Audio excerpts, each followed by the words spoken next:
With a name like Emanuel Swedenborg, you know the guy's going to have a brain, because he's going to have a hard time at school, and perhaps it was during a crying session in the school changing room with nothing to comfort him but a warm veruca sock that Emanuel Swedenborg started to formulate the theories that would set him apart from his contemporaries.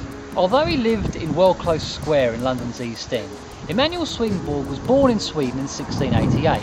He attended university and studied astronomy, physics, mathematics, mineralogy, metallurgy and bookbinding.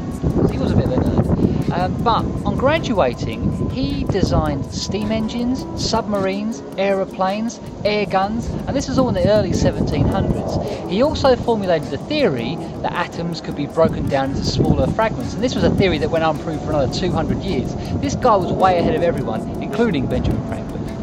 However, in 1744, Mr Swedenborg starts having strange dreams. Now, for most guys this does happen, but usually between the ages of 12 and 13. He was 55, and they weren't about a busty head mistress. He started visiting heaven and hell in his sleep, and having physical interaction with God, he claimed. Well, he believed it so much so that he stopped all other academic work and dedicated himself solely to putting together a work called Heavenly Mysteries, a book about spiritual truths which he believed he had been divinely given. I suppose it was a bit like the Da Vinci Code, except vaguely interesting and better written. In 1759, things get even more mysterious. While having dinner with friends at 6 o'clock in the evening, he suddenly believes there's a fire going on in Stockholm. He's worried because it's getting close to a house that he owns. 2 hours later, he's more relaxed, and when asked, he says, "Oh, it's fine now, it's passed, my house is safe." 2 days later, reports come back, and it's exactly as he said. He gets invited to visit the Queen of Sweden, and when he arrives, has a message for her from her deceased brother. She's freaked out because the message was something only her and her sibling could have known.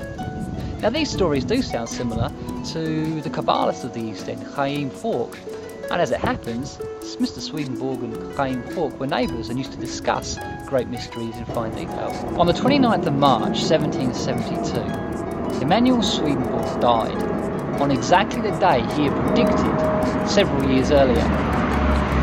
His body was buried in the Swedish church in Prince's Close in the East End, but there was one thing he didn't see coming, and it was discovered in 1908 when his body was exhumed to be removed and taken back to Sweden. His head had been nicked by a Swedish sailor years earlier. Eventually it was tracked down, and in some bizarre mix-up, the wrong skull was returned to the body, and the right one ended up in an antique shop between a Toby jug and an embroidered patchwork quilt.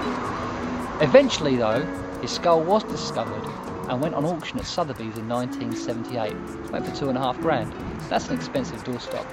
Some tell tales, others rhyme, but I sing songs from the howling sea. If you're wondering what on earth you just witnessed, you've been watching a video from the Songs from the Howling Sea podcast. Each week I release a song and a video about a person or a subject from London's East End. 52 songs in 52 weeks. For more, visit www.songsfromthehowlingsea.com.